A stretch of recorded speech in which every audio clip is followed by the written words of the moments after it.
Mariya w'i Madagalena aragaruka bwa kabiri. Bwa mbere yaraje asanga ntawe, aje kuvuga amakuru. Agarukana inyuma ya ba Petero na Yohana, ngo asanga Yohana na Petero naho soreza bicaye mu gituro barimo barakora inama ivuga ngo nabo, ariko naratangaye bama bavuga ngo nukuri bamwibye. None biragenda gute? Tugende tubwira abandi bigishwa ko ministeri irangiye, buri muntu wese agire gute asubira iyo yavuye. Bari muri iyo conference Mariya w'i Madagalena barinjiye ngo yinjire asanga inama bayujuje.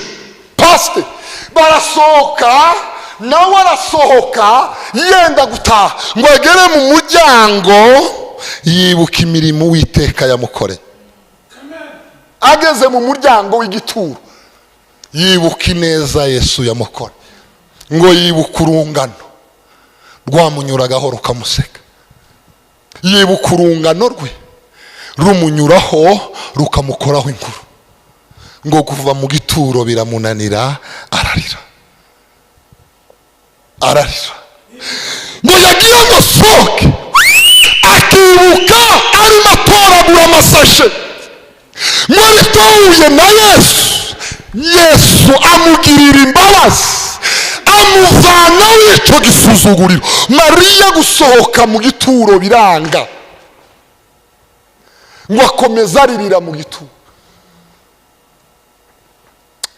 Ya mikrofone wayitanze, ongera uvuge ngo ndakuzi ndi jenyine. Yibuka ari wenyine mu marimbi.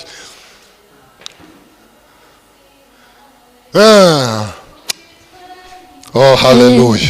Hari ibyo wankoreye abandi batazi, ndakuzi Mana we, turi twenyine. Hari ibyo wankoreye abandi batazi, ndakuzi Mana we, turi twenyine. Hari ibyo wankoreye abandi. Twese Imana yacu icyubahiro. Haleluya. Yaje gusohoka mu gituro anakumbuka neema ya Baba. Ndagira ngo nuzoza uja kubivamo uza wibuka rya joro Imana yabanye nawe. Nuja kunanirwa, umuririmbyi yaravuze ngo nisha kunanirwa Mana, nisha kwibagirwa uzanibutse. Ariko nyeganyeza umuntu cyangwa umukubita urushini yare umubwire ngo uza wibuka nuja kunanirwa. Bless Imana icyubahiro. Haleluya. Uza wibuka byagihe uri wenyine. Haleluya. Uri wenyine, uri mu gahinda ka wenyine. Nubona ko nibagiwe Yesu uzanyibutse, wa muvu w'amaraso wamenye ku bwanjye.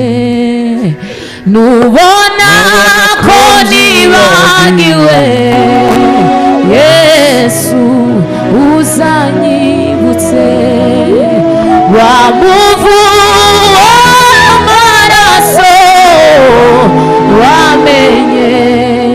Haleluya. Bless Imana yacu icyubahiro. Haleluya.